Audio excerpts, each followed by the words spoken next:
मुझे रबड़ी बहुत पसंद थी। यूं ही रोज़ मेरा पति सास और ननद से छुपाकर मेरे लिए रबड़ी मिठाई लाता।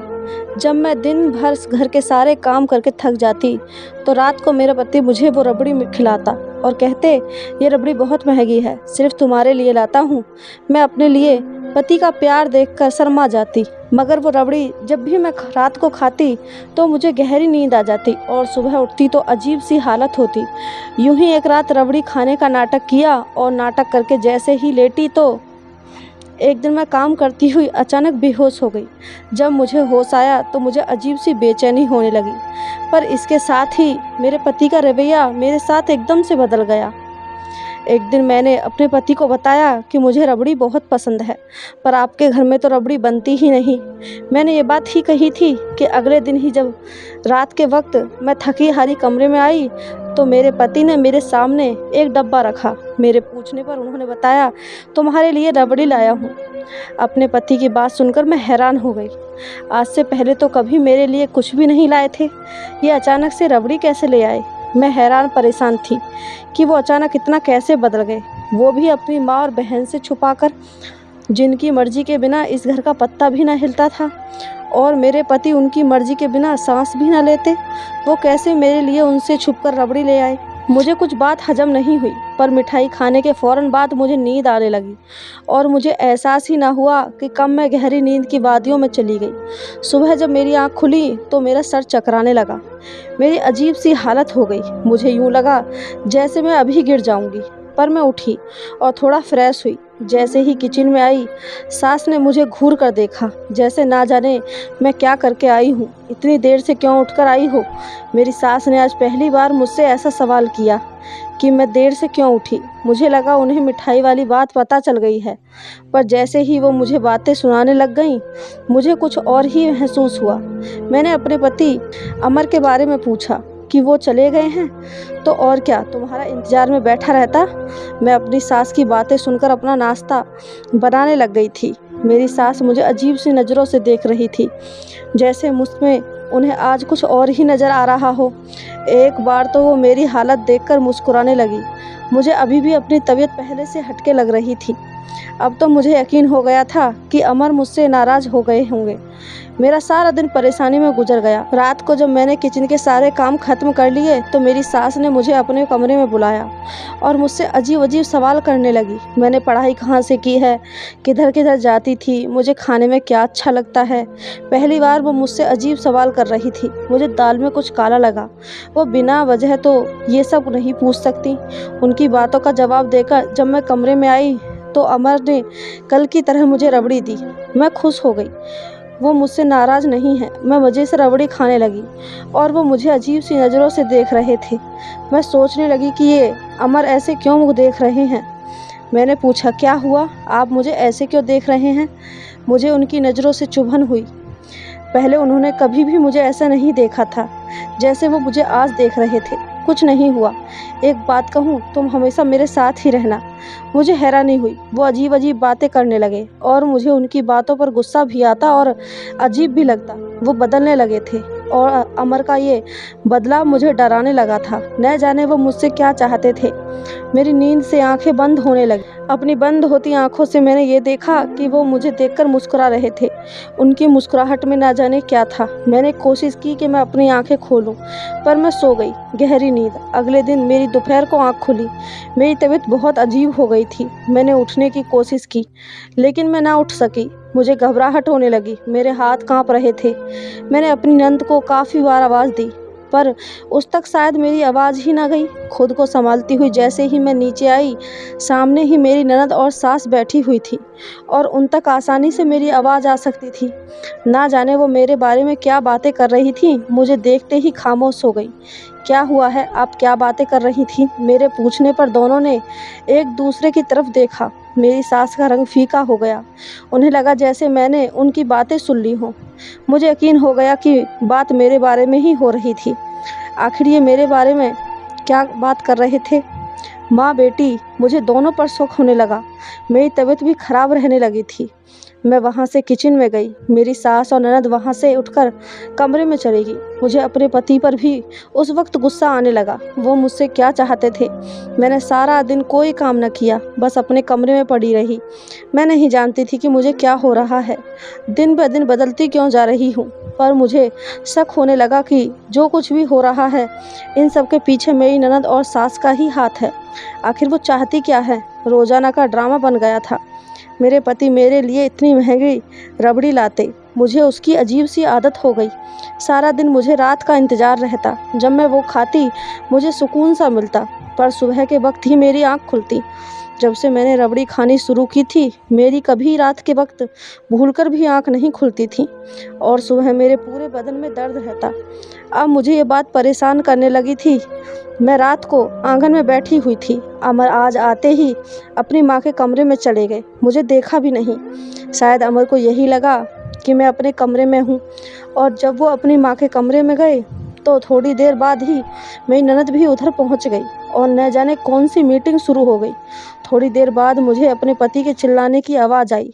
ना जाने वो अपनी माँ से क्या बोल रहे थे। दरवाज़ा बंद होने की वजह से मुझे कुछ भी समझ नहीं आ रहा था, पर मैंने पहली बार उन्हें अपनी माँ और बहन पर यूँ चिल्लाते हुए सुना था।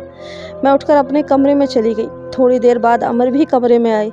उनके चेहरे पर यूँ सुकून था जैसे वो हमेशा की तरह अभी ही ऑफिस से आए हों। आप आज लेट ऑफिस से आए हैं? मैंने जानबूझकर सवाल पूछा। हाँ, काम ज़्यादा था, मैंने खाना भी वहीं खा लिया था। उन्होंने बड़ी सफाई से झूठ बोला। मैं उनके झूठ की वजह नहीं समझ सकी। आज वो फिर मेरे लिए रबड़ी लाए थे। पहले तो मैंने खाने से मना किया, पर वो जिद करने लगे कि मैं खाऊं। उनकी भरपूर जिद करने पर मैंने थोड़ी सी खाई, बाकी रख दी। उन्होंने फिर मुझे दोबारा खाने को ना कहा। थोड़ी देर बाद मुझे नींद आ गई। अचानक मुझे नींद में किसी गैर के छूने का एहसास हुआ, जैसे किसी गैर मर्द ने मुझे छुआ हो। पहली बार मुझे आज नींद में कुछ एहसास हुआ था। मैंने ज़बरदस्ती अपनी आंखें खोली और लाइट ऑन करके देखा, पर वहाँ तो कोई भी नहीं था। अमर सो रहे थे।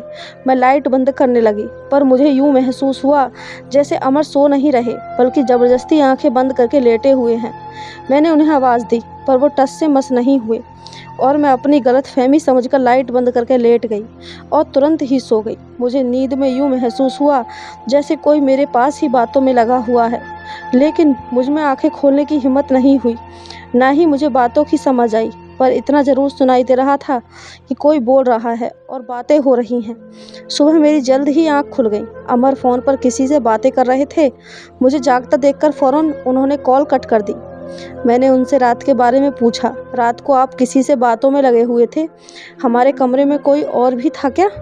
मेरी बात सुनकर अमर एकदम से घबरा गए। उनका चेहरे का रंग उड़ गया। मैंने नासमझी से उन्हें देखा। कोई भी तो नहीं था। वो ऐसे घबरा गए जैसे चोर चोरी करते पकड़ा जाए। ना जाने वो क्यों घबरा गए थे। आप परेशान न हो, मैंने शायद कोई सपना देखा हो। अक्सर सपने में भी ऐसा होता है, मैंने मुस्कुराते हुए कहा। वो भी कहने लगे, हाँ ऐसा ही है, लेकिन मुझे दाल में कुछ काला लगने लगा। सारा दिन मेरी सास मेरे साथ उखड़ी उखड़ी रही। मुझे बहुत अजीब लगता अपनी सास का ये रवैया। ये मेरी वही सास थी जिसने कितनी मिन्नतें करके मेरी माँ बाप से मेरा हाथ मांगा था। कैसे जब ये मुझे घर में शादी कर लाई थी, मेरे पैर ज़मीन पर नहीं पड़ने देती थी।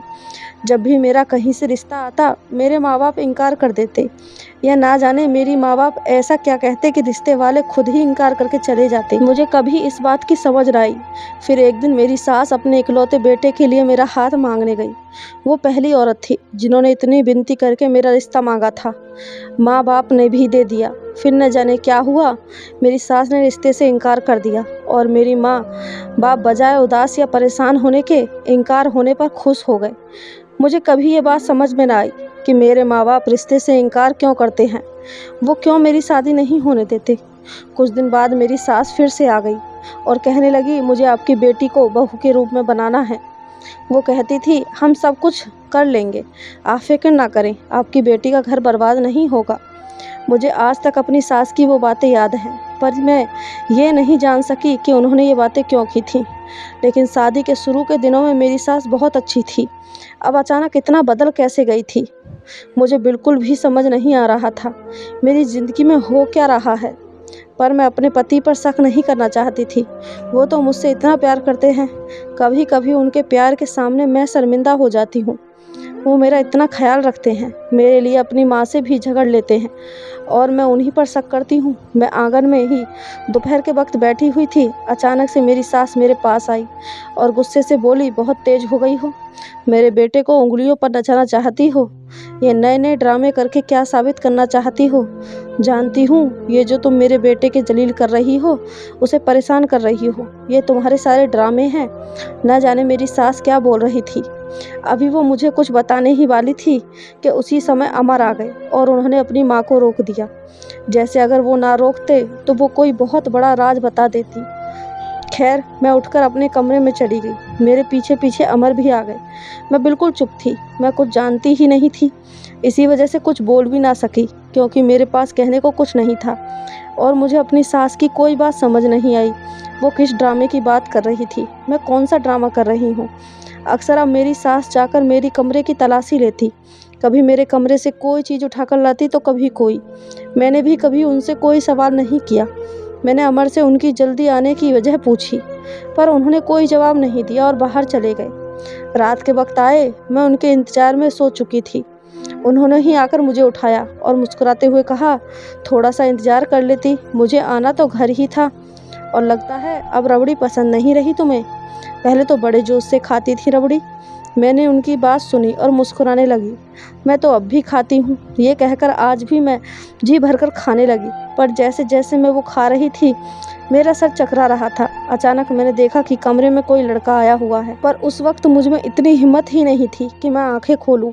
मुझे इतनी सुकून की नींद आ रही थी कि मैं दुनिया जहां से बेगानी होकर उस वक्त सोने के लिए बेताब थी। तकिए पर सर रखते ही मुझे सुकून सा मिला और उस वक्त मुझे कोई परेशानी नहीं थी कि कमरे में कोई लड़का आया है या लड़की। मुझे बस सोने से मतलब था, तो मैं सुकून की नींद सो गई, ये सोचे बिना कि वो लड़का मेरे कमरे में क्या करने आया था, वो भी इतनी रात के वक्त। यहाँ तक कि मेरे पति भी कमरे में मौजूद थे।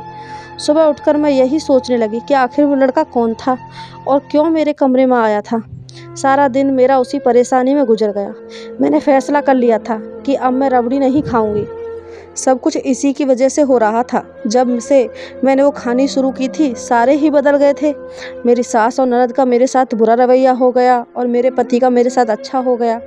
रात के वक्त जब अमर रबड़ी लाए, मैंने सोचा कि मना कर दूं, पर मैं नहीं कर सकी। जितने प्यार से वो मुझे दे रहे थे, वो मुझे रबड़ी पकड़ाकर बाहर चले गए। थोड़ी देर बाद आए तो मैं तकिए पर सर रखकर सोने का ड्रामा करने लगी। पहले अमन न जाने किससे बातें कर रहे थे, मुझे कुछ समझ में ना आया। मैं अभी सोने वाले अंदाज में लेटी रही। फिर मुझे सच में नींद आने लगी। जब काफ़ी रात हो गई, रात के 1 बजे का वक्त था कि कोई कमरे में दाखिल हुआ। मैंने हल्की सी आंखें खोलकर देखा। अमन ने जो उससे बात की, वो सुनकर मुझे यूं लगा कि किसी ने मेरे सर पर बम फोड़ दिया। मेरे माथे पर पसीना चमकने लगा। सोए हुए भी मुझे एक पल के लिए अमर से नफरत हो गई।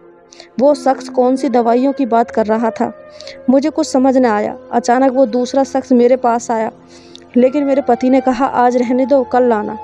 उन दोनों की बातें सुनकर मेरी रूह भी कांप गई और जैसे ही मुझे उसने छुआ, मुझे यूं लगा कि किसी ने मेरी जान निकाल दी हो। ना जाने वो क्या था। मेरा दिल किया कि मैं चीखने लगूं, चिल्लाऊं। मेरे लिए बर्दाश्त करना मुश्किल हो गया। मुझे समझ ही नहीं आया कि मेरे साथ हो क्या रहा है, लेकिन मैं बर्दाश्त करके लेटी रही। न जाने मुझसे अमर क्या चाहता था और ये सब क्या था। सुबह मैं उठी तो मेरी आंखें लाल हुई थीं। आज मेरी हालत पहले से भी ज़्यादा बुरी हो चुकी थी और मुझे यकीन हो गया था कि मुझसे अमर कुछ छुपा रहे हैं। अमर ही नहीं बल्कि उनकी माँ भी कुछ छुपा रही थी और ये सब न जाने मेरे साथ क्या खेल खेल रहे थे, मुझे कौन से कामों में इस्तेमाल कर रहे हैं। मुझे नफ़रत होने लगी अपने पति से। मेरा दिल करने लगा कि मैं सब कुछ छोड़कर अभी के अभी अपने घर चली जाऊं। उस वक्त मैं बहुत तकलीफ़ में थी। पूरा दिन मैं अपने कमरे से बाहर न निकली। रात के वक्त जब अमर घर आए तो मैंने उनसे कोई बात भी ना की। उनका रवैया भी आज मेरे साथ अजीब सा था। उन्होंने भी मुझसे कोई बात नहीं की। अचानक मेरी नज़र अमर की टांग पर गई, जहाँ पर पट्टी बंधी हुई थी। आज वो मेरे लिए रबड़ी भी नहीं लाए थे। मैंने कोशिश की कि पूछूं कि पैर में क्या हुआ है, रबड़ी क्यों नहीं लाए, पर मुझे कल रात की बात याद आ गई। मेरा दिल किया कि पूछूं वो मुझसे क्या चाहते हैं। कई बार कोशिश भी की, लेकिन फिर चुप हो गई कि अगर मैं गलत हुई तो फिर कल रात को जो मैंने देखा वो सब कुछ भी सोचने लगी। अमर अचानक क्यों बदल गए थे, कुछ तो इनके दिमाग में भी चल रहा था। जो वो मुझे नहीं बता रहे थे। अगर कल रात मैं सब कुछ ना देखती तो ना जाने मेरे साथ क्या कर देते। इसके बाद काफ़ी दिन हमारे बीच कोई ख़ास बात नहीं हुई, पर मैं अजीब सी होने लगी। मेरी तबीयत हर वक्त ख़राब रहने लगी। मुझे यूँ लगता कि जैसे मेरे सर अभी फट जाएगा। मैं सारा सारा दिन और पूरी पूरी रात बेचैन रहती। मेरा दिल भी घबरा रहा था। अमर अब रात को देर से घर आते और अपनी माँ के कमरे में चले जाते। जिस दिन अमर कमरे में ना आते, मेरी तबीयत खराब होने लगती, जैसे मुझ पर वो लोग कुछ कर रहे हों। आज भी वो काफ़ी रात को कमरे में आए। अमर, क्या चाहते हैं आप मुझसे? बात क्यों नहीं करते?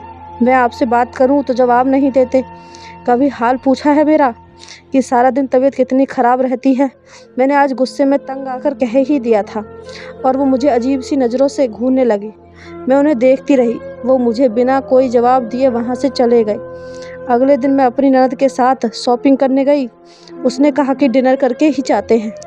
हम एक रेस्टोरेंट में चले गए और मेरी नज़र अचानक से सामने वाली टेबल पर गई। वहाँ मेरे पति एक आदमी के साथ बैठे थे। मैं उस टेबल के पास आई और बातें सुनने की कोशिश की। वो उस आदमी से कह रहे थे कि मेरी पत्नी को कभी पता नहीं चलना चाहिए कि मैं पिता नहीं बन सकता, इसलिए तुम्हारा साथ ले रहा हूँ। मैं उनकी बातें सुनकर एकदम चकरा सी गई और वहाँ से तुरंत निकल आई। मेरा दिल किया कि अमर को मार डालूं। तो ये थी उसकी सच्चाई। अगर वो नहीं तो कोई और सही। मतलब उस रात यही लड़का मेरे कमरे में आया था। मुझे यकीन हो गया। घर आते ही कमरे में चली गई। मैंने सारे कमरे का सत्यानाश कर दिया। मेरे आंसू गिर रहे थे। अमर मुझे धोखा दे रहे थे। वो मुझे इस्तेमाल कर रहे थे। रात को अमर आए। आज उसका मूड पहले से तरह ही था। वो मेरे लिए रबड़ी भी लाए थे, पर कमरे में दाखिल होते ही ठिठक गए और मुझे देखकर पूछने लगे, ये सब क्या है? क्या हुआ है तुम्हें? अभी भी मुझसे पूछ रहे हैं कि क्या हुआ है? बताएं अपनी सच्चाई। क्या चाहते हैं आप मुझसे? क्यों मुझे अपनी ज़िंदगी में शामिल किया हुआ है? मैंने गुस्से में पूछा और वो नासमझी से मुझे देखने लगे। क्या कह रही हो? मुझे कुछ समझ नहीं आ रहा है। और ये कमरे का क्या हाल बना हुआ है? आराम से बैठो और बताओ क्या हुआ है तुम्हें। अमन ने मुझे सोफे पर बिठा दिया। आप इस रबड़ी में क्या मिलाकर मुझे खिलाते हैं और आप ऐसा क्यों करते हैं? मैंने गुस्से में पूछा। मैं आज सब कुछ जानना चाहती थी। मैंने कहा, झूठ बोलने की सोचना भी मत, क्योंकि मैं सब कुछ जान चुकी हूँ। नींद की गोलियाँ मिलाकर खिलाता हूँ। मुझे बिल्कुल उम्मीद नहीं थी कि अमर इतनी आसानी से बता देंगे, और वो भी मेरे एक बार ही पूछने पर। मैंने गुस्से में पूछा, क्यों मिलाकर खिलाते हैं? क्योंकि मैं तुम्हें नहीं पता लगने देना चाहता था कि मैं कभी पिता नहीं बन सकता।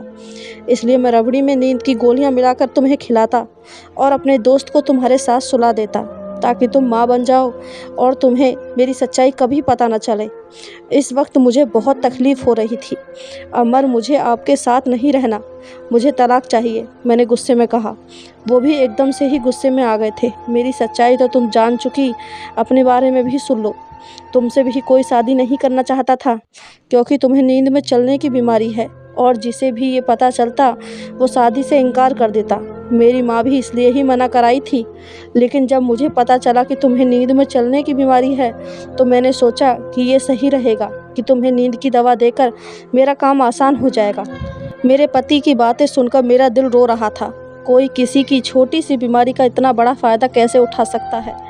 इससे अच्छा तो ये होता कि मैं सारी ज़िंदगी कुंवारी रहती। औरत सब कुछ बर्दाश्त कर सकती है, लेकिन अपने पति द्वारा दिया गया धोखा नहीं। और मेरी सास भी मुझसे इसी वजह से नाराज़ रहती थी, क्योंकि वह सोचती थी मुझे गैर मर्दों का शौक़ है और उसकी बेटी को गलत संगत मिल रही है। जब वह अमर से कहती तो अमर उनसे उल्टा लड़ा करता कि आप मेरे दोस्त को गलत समझ रही हैं। मैंने उसी दिन अपने पति को छोड़ दिया और अपने घर वापस आ गई। मेरे माँ बाप को भी मेरी हालत देखकर बहुत दुख हुआ। एक मर्द अपनी नाकामी छुपाने के लिए इस हद तक गिर सकता है, ये मैंने सोचा भी नहीं था। अगर वह मुझे अपनी सच्चाई भी बता देता, तब भी एक बार मैं उसके साथ रह सकती थी, लेकिन जो उसने मेरे साथ किया, उसके बाद तो मैं बिल्कुल भी उसके साथ नहीं रह सकती थी। उसने मुझे धोखा दिया और मेरी बीमारी का फ़ायदा उठाया। दोस्तों, आपको क्या लगता है, मैंने ठीक फैसला किया या गलत? आपकी इस कहानी के बारे में क्या राय है, हमें कमेंट करके ज़रूर बताना। कहानी अच्छी लगी हो तो चैनल को सब्सक्राइब, वीडियो को एक लाइक ज़रूर कर देना। धन्यवाद दोस्तों।